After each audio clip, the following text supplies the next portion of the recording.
저는 김영희입니다. 올해 68세죠. 평생을 가족을 위해 살아왔어요. 새벽 5시에 일어나 밥을 짓고 빨래를 하고 청소를 하며 하루를 보냈습니다. 그렇게 45년을 살았죠. 명절 저녁이었어요. 온 가족이 모인 식탁에 앉아 있었습니다. 아들 민수와 며느리 정희 그리고 손주들까지. 겉보기엔 평화로운 가족 모임이었죠. 저는 정성스럽게 차린 음식들을 바라보며 마음이 따뜻했습니다.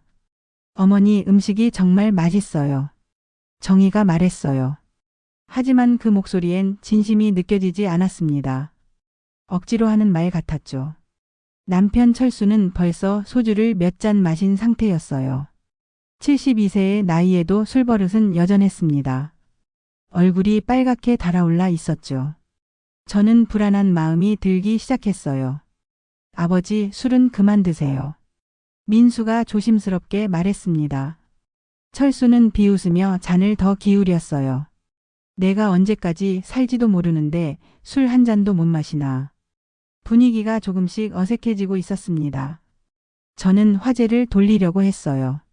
손주들 성적이 많이 올랐다면서요. 네, 어머니. 다행히 열심히 하고 있어요. 정희가 대답했습니다. 그런데 철수가 갑자기 큰 소리로 말했어요. 공부만 하면 뭐하나. 돈도 없으면서. 민수가 당황하며 말했습니다. 아버지, 무슨 말씀을. 이 집안이 뭐가 있다고. 철수의 목소리가 점점 커졌어요. 늙은 것들이 집에나 붙어 앉아서. 저는 가슴이 답답해졌습니다. 이런 상황이 처음이 아니었거든요. 철수는 술만 마시면 이랬어요. 가족들 앞에서 저를 무시하고 모독했습니다. 여보, 그만해요. 저는 작은 목소리로 말했어요. 철수가 저를 쏘아봤습니다. 뭐라고? 감히 나한테 그만하라고? 아이들이 보고 있잖아요. 저는 손주들을 바라보며 말했어요. 손주들은 무서워하며 어머니 뒤로 숨었습니다. 정희는 애써 웃으려고 했지만 얼굴에는 불편함이 역력했어요. 철수가 갑자기 일어났습니다.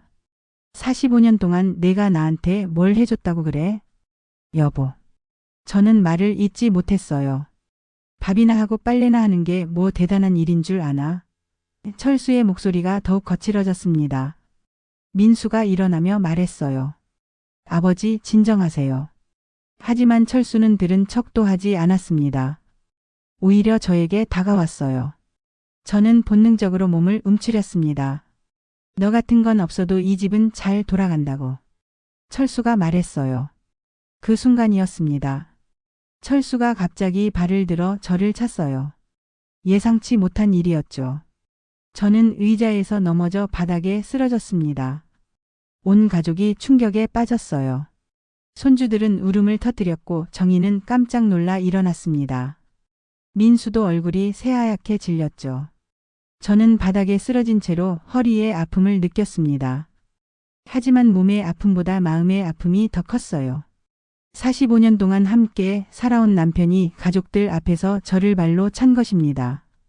눈물이 왈칵 쏟아졌어요. 참으려고 해도 참을 수가 없었습니다. 손주들의 놀란 얼굴이 보였고 민수와 정희의 당황한 모습도 보였어요. 철수는 여전히 화가 나 있는 듯 했습니다. 일어나. 오버하지 마. 저는 천천히 일어났어요. 온몸이 떨렸습니다. 분노인지 슬픔인지 알 수 없는 감정이 밀려왔죠. 그날 밤 저는 잠을 이룰 수 없었습니다. 평생 가족을 위해 살아온 제가 받은 것은 모욕과 폭력이었어요. 이런 삶이 과연 의미가 있는 건지 생각하게 됐습니다. 그 일이 있고 나서 며칠이 지났습니다. 저는 아들 민수가 뭔가 말을 해주길 기대했어요. 아버지가 어머니에게 저런 행동을 했으니 한마디쯤은 해줄 거라고 생각했죠. 하지만 민수는 아무 말도 하지 않았습니다. 오히려 저를 피하는 것 같았어요. 며칠 후 민수가 집에 왔을 때 저는 용기를 내서 말했어요. 민수야, 그날 일 기억나지? 민수는 불편한 표정을 지었습니다. 어머니, 그런 얘기 왜 또 하세요? 아버지가 어머니한테 그렇게 해도 되는 거니? 저는 목소리를 낮췄어요. 민수는 한숨을 쉬었습니다. 어머니도 아버지 기분을 건드리지 말았어야죠. 저는 귀를 의심했어요. 아들이 아버지 편을 든다는 게 믿어지지 않았습니다. 그럼 내가 맞아도 된다는 얘기니? 그런 게 아니라 민수가 말끝을 흐렸어요. 그냥 서로 참고 사세요. 이제 나이도 많으시잖아요. 참으라는 말이었습니다. 45년을 참아온 제게 더 참으라는 얘기였죠. 정의가 부엌에서 나왔어요. 얼굴에는 억지 미소를 띠고 있었습니다. 어머니, 부부싸움이 어디 한두 번이에요. 저희도 가끔 싸워요. 정의가 웃으며 말했어요. 하지만 그 웃음에는 진심이 없었습니다. 오히려 저를 비웃는 것 같았어요. 싸우는 것과 폭력은 다르지 않니? 정의가 어깨를 으쓱했습니다. 뭐 그 정도로 폭력이라고 해야 하나요? 제가 당한 일을 대수롭지 않게 여기는 거였어요. 며느리에게는 시어머니가 맞는 일이 별일 아닌 모양이었습니다. 정의야, 내가 남편한테 맞아도 그렇게 말할 수 있겠니? 정의의 얼굴이 순간 굳어졌어요. 어머니, 상황이 다르잖아요. 뭐가 달라? 저희는 젊으니까요. 어머니들처럼 그렇게 살 수는 없죠. 젊으니까 다르다는 얘기였습니다. 늙으면 맞아도 된다는 뜻인가요? 민수가 중간에 끼어들었어요. 어머니, 아버지도 스트레스가 많으세요. 나이 들면서 짜증도 늘고요. 그럼 스트레스 받으면 사람을 때려도 되는 거니? 그런 게 아니라 좀 이해해달라는 거예요. 이해하라는 말이었습니다. 맞은 사람은 이해하고 때린 사람은 스트레스 때문이라고 변명하는 거였죠. 정의가 다시 말했어요. 어머니, 이혼하시는 분들 보면 정말 불쌍해요. 나이 들어서 혼자 사는 게 얼마나 외로운데요. 이혼 얘기를 꺼낸 것은 정의였습니다. 제가 이혼을 생각한다고 눈치챈 걸까요? 그런 생각하지 마세요. 이웃들이 뭐라고 할지 몰라요. 이웃들 시선을 걱정하라는 얘기였어요.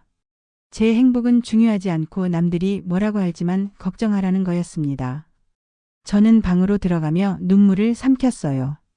아들과 며느리에게서 위로는커녕 비난만 들었습니다. 가족이라는 이름으로 저를 더 큰 상처로 밀어넣고 있었어요. 그날 밤 저는 오랫동안 생각했습니다. 정말 이대로 살아야 하는 건지 말이에요. 아들은 저보다 아버지가 더 중요했고 며느리는 저를 무시했습니다. 제가 45년 동안 가족을 위해 희생한 것들이 머릿속을 스쳐갔어요. 새벽부터 밤늦게까지 집안일을 하고 아이들을 키우며 시부모님을 돌보고 남편을 내조한 세월들이에요. 하지만 그 누구도 제 편이 되어주지 않았습니다. 오히려 더 참으라고 했죠. 늙었으니 참고 살라고 했어요. 저는 그때 처음으로 생각했습니다. 이런 삶이 과연 의미가 있는 건지 말이에요. 밟히고 무시당하면서까지 가족이라는 이름 아래 살아야 하는 건지요. 복선처럼 다가온 생각이 있었어요. 아들과 며느리의 태도에서 뭔가 다른 의도가 느껴졌습니다. 단순히 가족의 화합을 바라는 게 아니라 다른 목적이 있는 것 같았어요. 폭행은 그날 하루로 끝나지 않았습니다. 철수는 며칠에 한 번씩 술을 마셨고 술만 마시면 저에게 화를 냈어요.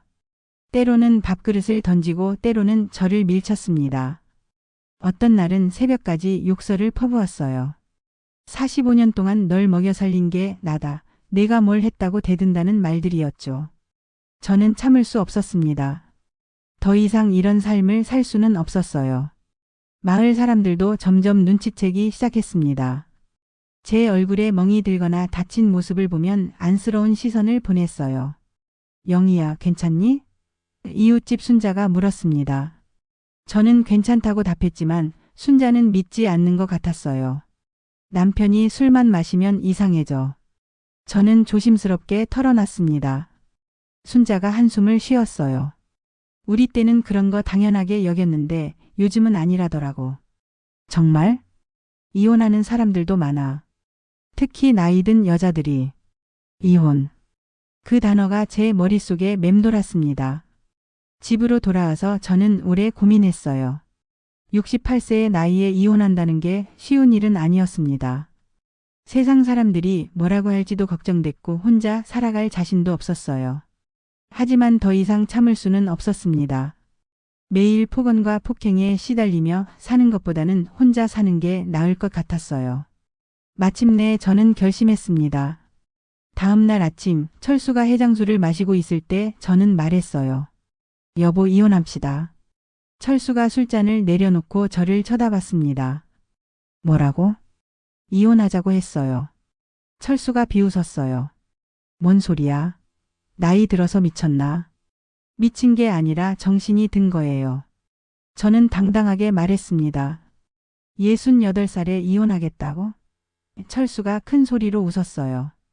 어디 가서 살 건데? 그건 제가 알아서 할 일이에요. 철수의 표정이 순간 굳어졌습니다. 진짜 이혼하겠다는 거야? 네, 진짜예요. 좋아. 철수가 냉소적으로 말했어요. 하지만 넌 빈손일 거다. 빈손이라는 말에 저는 순간 당황했습니다. 45년 동안 가정을 지켜왔는데 빈손이라니요. 이 집도 내 이름이고 재산도 다 내 거야. 내가 가져갈 수 있는 건 아무것도 없어. 철수의 말은 사실이었어요. 모든 것이 남편 명의였습니다. 그 시절에는 그게 당연한 일이었으니까요. 상관없어요. 저는 말했습니다. 빈손이라도 나갈 거예요. 마을 사람들이 소문을 들었습니다. 68세의 할머니가 이혼하겠다고 한다는 소식이었죠. 어떤 사람들은 놀랐고 어떤 사람들은 안쓰러워했습니다. 영희야, 정말로? 순자가 물었어요. 응, 결심했어. 어디서 살 거야? 친정에서 잠깐 있을 생각이야. 순자가 걱정스러운 표정을 지었어요. 혼자 살기 힘들 텐데. 그래도 매일 맞고 사는 것보다는 나을 거야. 이웃들 중에는 저를 말리는 사람도 있었어요. 이 나이에 이혼하면 어떻게 살아? 할머니 하나가 말했습니다. 하지만 저는 대답했어요.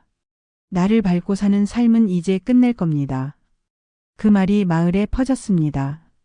김영희가 발디며 사는 삶은 끝내겠다고 했다는 소문이었죠. 철수는 여전히 비웃었어요. 이혼해도 넌 빈손일 거다. 후회할 거야. 하지만 저는 후회하지 않을 자신이 있었습니다. 빈손이라도 자유로운 삶이 더 소중했어요. 민수와 정희도 소식을 들었습니다. 민수가 급히 집에 왔어요. 어머니, 정말 이혼하시려고 해요. 그래. 왜 갑자기 그런 생각을 하세요? 갑자기가 아니야. 45년 동안 참아온 거야. 민수가 당황한 표정을 지었습니다. 아마도 부모가 이혼하면 세상 체면이 깎일 거라고 생각한 모양이에요. 다시 생각해 보세요. 생각 끝났다. 저는 그날부터 이혼 준비를 시작했습니다. 법률 상담도 받아보고 친정 형제들에게도 연락했어요. 68세의 새로운 시작이 무섭기도 했지만 한편으로는 설렜습니다. 오랫동안 잊고 있던 자유의 느낌이었어요. 이혼 절차가 끝났습니다. 철수의 말대로 저는 정말 빈손이었어요. 45년 동안 살던 집을 나와 친정에 머물게 됐습니다. 친정 오빠는 저를 반갑게 맞아줬어요. 영희야, 잘했다. 그런 남자와 더 살 필요 없어. 오빠 말에 위로가 됐습니다. 그동안 얼마나 외로웠는지 몰라요. 하지만 문제는 아들 민수였습니다. 이혼이 끝난 후 민수는 연락을 끊었어요. 전화를 해도 받지 않았고 문자도 답장하지 않았습니다. 며느리 정희는 더 심했어요. 마트에서 우연히 만났을 때의 일입니다. 어머니? 정희가 저를 발견하고는 깜짝 놀란 척했어요. 정희야, 그동안 어떻게 지냈니? 정희가 찬바람이 나오는 목소리로 말했어요. 어머니, 이제 우리는 남남 아닌가요? 뭔 소리야? 손주들은 여전히 내 손주들이고. 손주들? 정희가 비웃었습니다. 어머니가 이혼하신 순간 그런 건 끝난 거죠. 저는 가슴이 철렁했어요. 정희야, 그렇게 말하지 마라. 사실 솔직히 말씀드리면요. 정희의 목소리가 더 차가워졌습니다. 저희는 어머니와 인연을 끊으려고 해요. 인연을 끊는다고? 네. 어머니가 이혼하시면서 저희한테도 피해가 와요. 동네 사람들 시선도 그렇고요. 저는 믿을 수 없었습니다. 45년 동안 며느리를 친딸처럼 여겨왔는데 이런 말을 듣다니요. 손주들도 못 보겠다는 거니? 당분간은 그래야겠어요. 아이들도 혼란스러워하고요. 정희가 쇼핑카트를 밀고 지나갔습니다. 저를 무시하듯이 지나간 거예요. 저는 그 자리에 서서 한참을 울었습니다. 마트에서 사람들이 지나다니는데도 눈물을 멈출 수 없었어요. 집으로 돌아와서도 저는 계속 울었습니다. 이혼하면서 남편만 잃은 게 아니었어요. 아들과 며느리, 그리고 사랑하는 손주들까지 잃었습니다. 오빠가 걱정했어요. 영희야, 그런 자식들 생각하지 마라. 하지만 오빠 손주들은 죄가 없잖아요.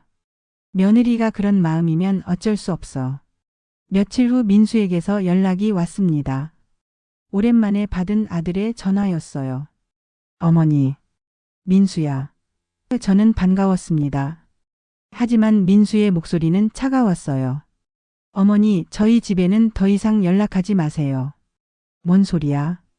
아버지와 이혼한 순간 저희와의 관계도 끝난 거예요. 민수야, 내가 뭔 말을 하는 거야? 나는 내 어머니야. 법적으로는 그렇지 않아요. 어머니가 이혼하신 순간 저희는 남남이에요. 저는 손이 떨렸어요. 45년 동안 널 키운 어머니한테 그런 말을 할 수 있니? 어머니가 먼저 가족을 포기하신 거잖아요. 가족을 포기한 게 아니라 폭력에서 벗어난 거야. 어쨌든 결정은 끝났어요. 앞으로 연락하지 마세요. 전화가 끊어졌습니다. 저는 그날 밤 잠을 이루지 못했어요. 배신감에 가슴이 무너지는 것 같았습니다. 45년 동안 모든 걸 희생하며 가족을 위해 살았는데 결국 버림받은 거였어요. 이혼한 어머니는 더 이상 가족이 아니라는 거였습니다. 하지만 저는 후회하지 않았어요.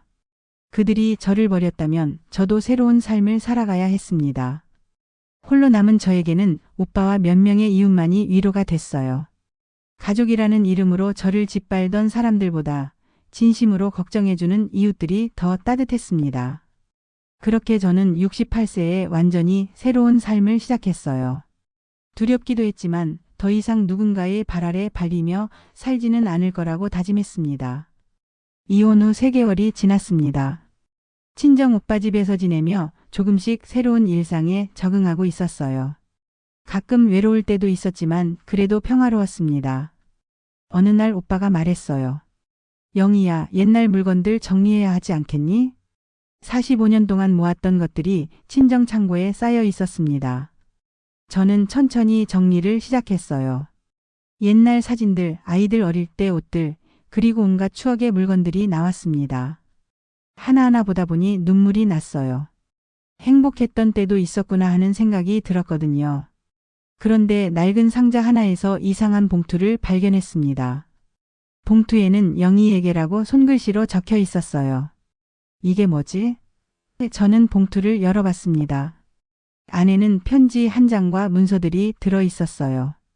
편지부터 읽어봤습니다. 사랑하는 며느리 영희에게. 시아버지의 손글씨였습니다.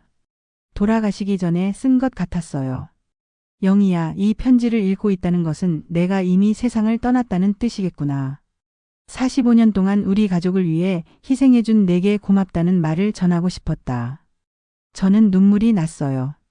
시아버지는 생전에 저를 많이 아껴주셨거든요. 편지는 계속됐습니다. 철수가 술을 마시고 너를 힘들게 하는 걸 알고 있다. 미안하다. 내가 아들을 잘못 키운 것 같다. 하지만 너는 정말 훌륭한 며느리였다. 시아버지가 남편의 폭행을 알고 계셨다니 놀라웠어요. 그래서 내가 특별한 결정을 했다. 내 재산을 모두 너에게 물려주려고 한다. 저는 편지를 든 손이 떨렸습니다. 집과 땅, 그리고 예금까지 모든 것을 영희에게 상속한다. 철수에게는 미안하지만 45년 동안 가족을 지켜온 것은 영희였다. 믿을 수 없었어요. 시아버지가 재산을 저에게 남겨주셨다는 거였습니다. 편지 뒤에는 정식 유언장이 있었어요.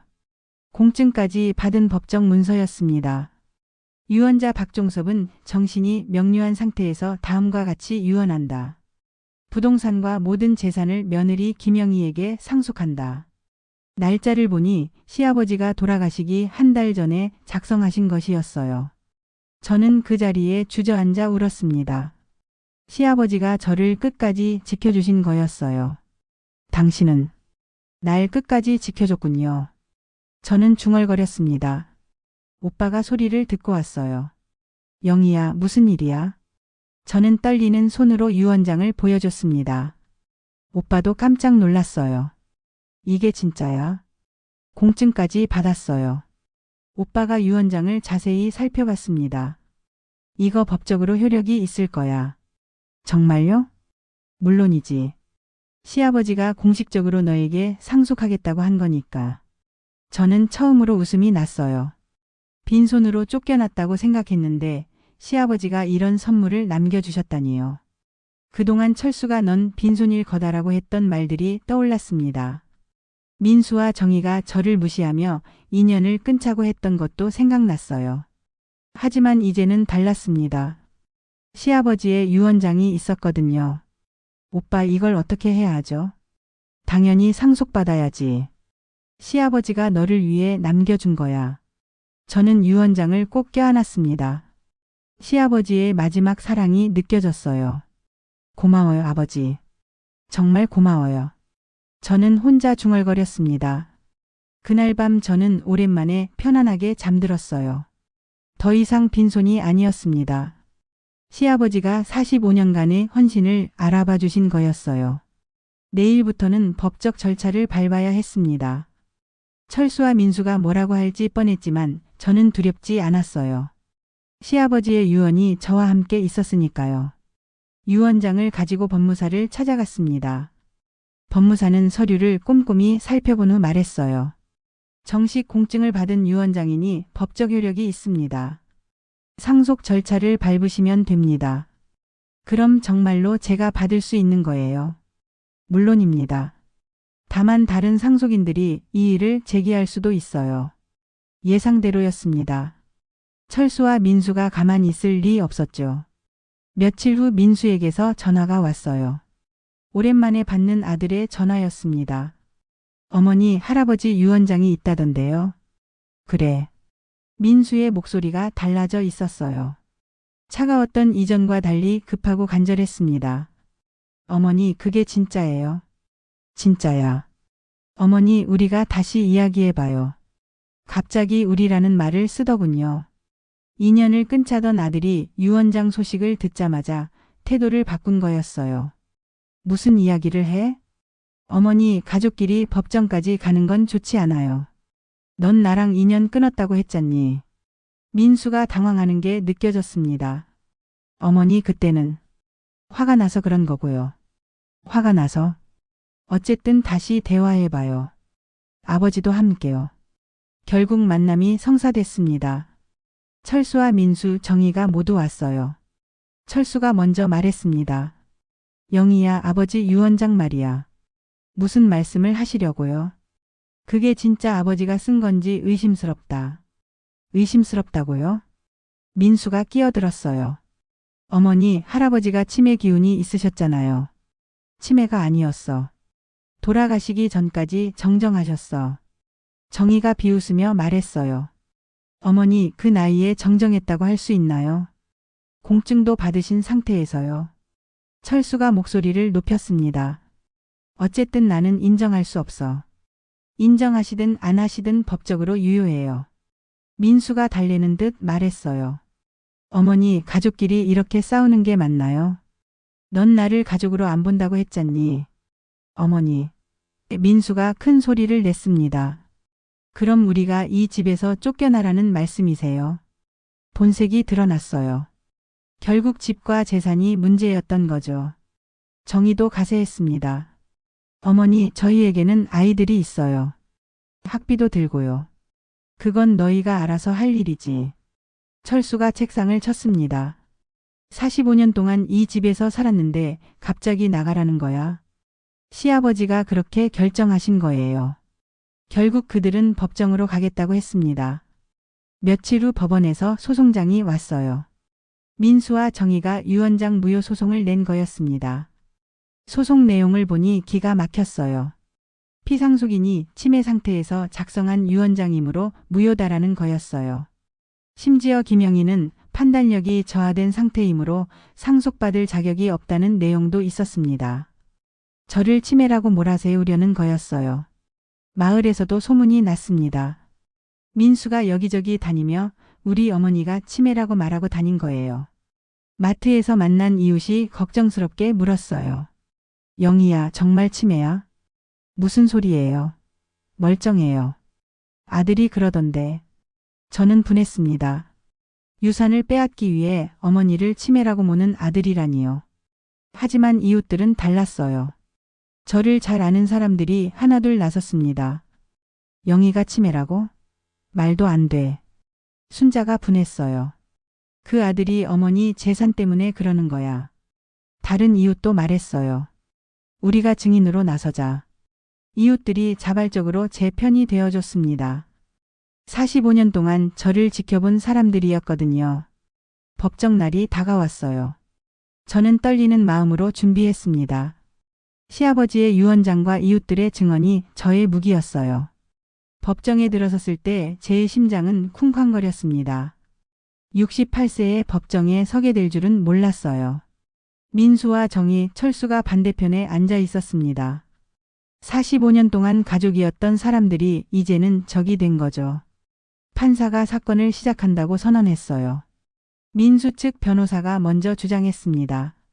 고인인 박종섭 씨는 유언장 작성 당시 치매 증상이 있었습니다. 따라서 이 유언장은 무효입니다. 거짓말이었어요. 시아버지는 돌아가시기 전까지 정정하셨거든요. 또한 피상속인인 김영희 씨 역시 고령으로 인한 판단력 저하로 상속받을 자격이 없습니다. 저까지 치매라고 우기는 거였어요. 민수가 증인석에 나와서 말했습니다. 할아버지는 말년에 기억력이 많이 나빠지셨어요. 가끔 저를 못 알아보시기도 했고요. 완전한 거짓말이었습니다. 시아버지는 돌아가시기 직전까지 손주 이름을 다 기억하고 계셨어요. 정희도 증언했어요. 어머니도 요즘 깜빡깜빡하세요. 가습을 끄는 것도 잊어버리고요. 이것도 거짓말이었습니다를 제가 그런 적이 한 번도 없었거든요.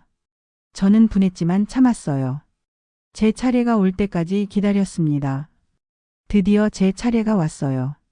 시아버지는 돌아가시기 전까지 정정하셨습니다. 저는 또렷하게 말했어요. 유언장을 쓰실 때도 공증인과 증인이 모두 확인했고요. 민수 측 변호사가 반박했습니다.